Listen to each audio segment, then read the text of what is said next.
All right, hello and welcome back to another wee bit of video. Today's video, we're going to be recapping Week 12, just in case you guys didn't want to catch a game and you thought, oh, I'm not interested in that game. I can give you a quick rundown of everything you might have missed from all of Week 12. Now, of course, there was some crazy moments, and we'll get into that. Steelers, Browns, your Thursday night game.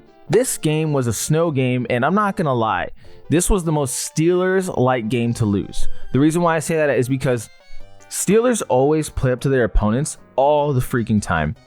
But every season, there's always these games where when Steelers play just a worse team than them, they just meet their energy, they meet their level, and boom. Not a pretty outing. I gotta say, snow game or not, it's just the offense sometimes really frustrates me because field goals is the name of the game. And obviously you have to be scoring touchdowns, especially against teams like the Chiefs. I know they just beat the Ravens, but you can't assume the Ravens are going to play that horrendously offensively every time.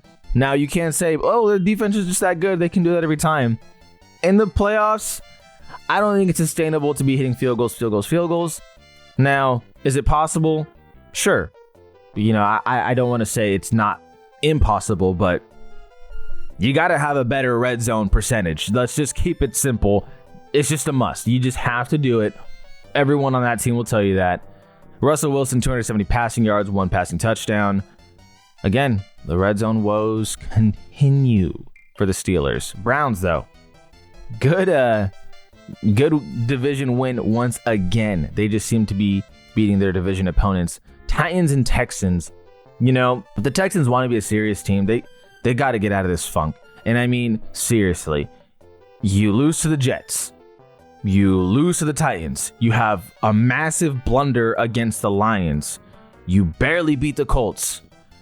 Come on, man. I don't know what it is with this Texans team, but they are all over the place and they have suffered injuries for sure. But this loss against the Titans is just inexcusable. You can't lose to this Titans team that has just been catching L's consistently. Will Levis, 278 passing yards, 2 passing touchdowns. CJ Stroud, 2 interceptions, only 247 passing yards. Just inexcusable. Honestly, his play he is definitely hitting the sophomore slump, and he's been on it. So hopefully he turns things around. Fun player to watch. Vikings, Bears. Wow. This one was a thriller, but in the end, Vikings come out with the win on top. They're up 17 to 27 with like a minute and a half to go. Bears score a touchdown, get the onside kick, get the field goal, get the ball in overtime to punt it away. And they had every opportunity to stop the Vikings. Every opportunity. There was penalties and long third down conversions, and Vikings just came in the clutch, and Sam Darnold made the throws he needed to make. Jordan Addison feasted. I mean, absolutely feasted. Big win for the Vikings. Huge gut-wrenching loss again, but I will say this. You see Caleb Williams throwing 340 passing yards against this elite Minnesota defense. As a Bears fan, you can walk away and say, God damn it, that's my quarterback. Because he is looking good. Cowboys and Commanders, you guys know I'm a Cowboys fan. If you don't know, now you do, because maybe you haven't watched my videos in the past. But I talk about this all the time. This team is so damn ass and so frustrating, and somehow we win in the most weirdest way possible. I mean, the Terry McLaurin. So for those of you that didn't watch the game or don't know what I'm talking about, Cowboys are winning the whole damn game, pretty much. I mean, aside from I shouldn't say the whole damn game, but they had the game on lock going into the end. Jaden Daniels pulls some shit out of his ass again because the Cowboys defense is ass. 86-yard passing touchdown due to Cowboys' horrible tackling, horrible awareness. And Terry McLaurin, yeah, he scored a touchdown, 86-yarder with like 20 seconds to go. To tie the game, kicker for the Commanders goes for the extra point because the head coach is holding the sign, hey, extra point, we're not going for 2, extra point. And he misses. He freaking misses. And then on top of that, when the Commanders have to attempt the onside kick, the Cowboys player, special teamer, decides to not get down and to go for the touchdown. The reason why you go down there is because the Commanders have no timeouts and the game's over immediately. But when you go take it back to the house for a touchdown, the Commanders still have 15 seconds or 10 seconds or whatever it was to do something still. So Cowboys win. Okay, this Commanders team, by the way, super concerning. I mean, I know you see the final stat line for Jaden Daniels and it's like 275 passing yards, but take away that 86-yard passing touchdown, which was complete dog water, and most teams wouldn't allow it to happen. Of course, it's the Cowboys. Then his outing isn't looking too great. Granted, he did have 7 carries, 74 rushing yards and a touchdown, but just as a passer, things have been slowing down for him. Patriots and Dolphins, it's Tua time. 4 passing touchdowns. Jonnu Smith looked incredible. Jalen Waddle looked incredible. It's Tua time in Miami. Not a lot to say here other than just it was complete and utter dominance, to be honest with you. I enjoyed the game just because I had Tua, Jonnu, and Devon Achane in fantasy. All of them had Devon Achane had 2 touchdowns. Tua had 4. Jonnu had 1. It was beautiful. Chiefs, Panthers, Bryce Young looks significantly better than he has in the past. But I will say this. When the Panthers tied the game up and Patrick Mahomes had a game-winning drive in his hands, everyone knew how that was going to end. It was never going to end any differently on a game-winning drive for Patrick Mahomes in this team. Panthers go down 27-30, but an entertaining game, admittedly so.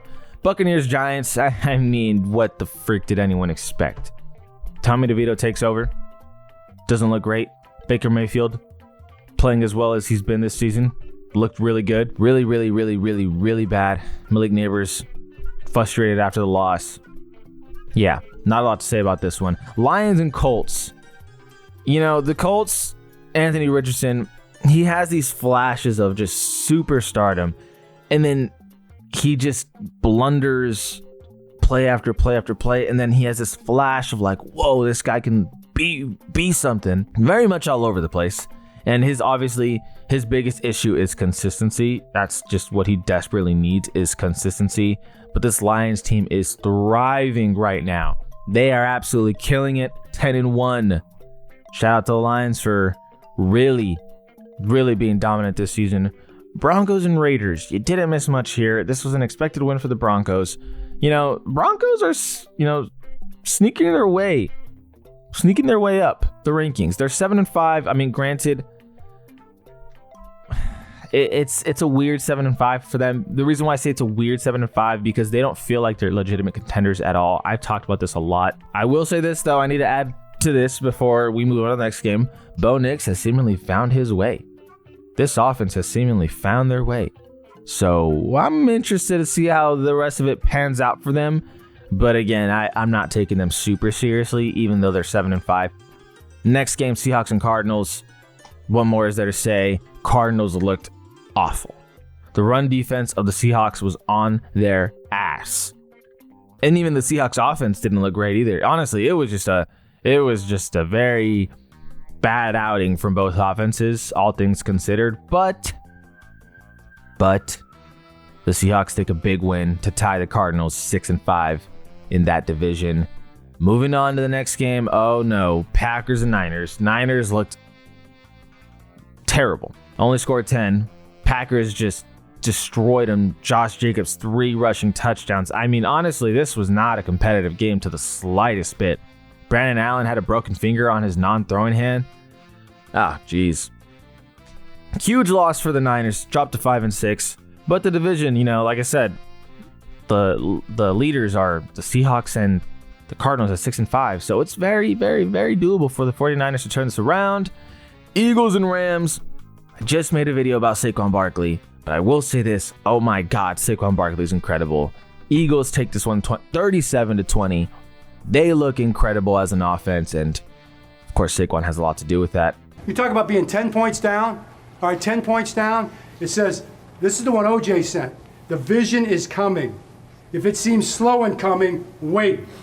It's on the way. It will come at the right time. Did that happen? 10 points down. Nobody flinched. Nobody batted an eye. All right? Everybody just kept playing ball. Everybody kept trusting each other, believing in each other. Fought our way back.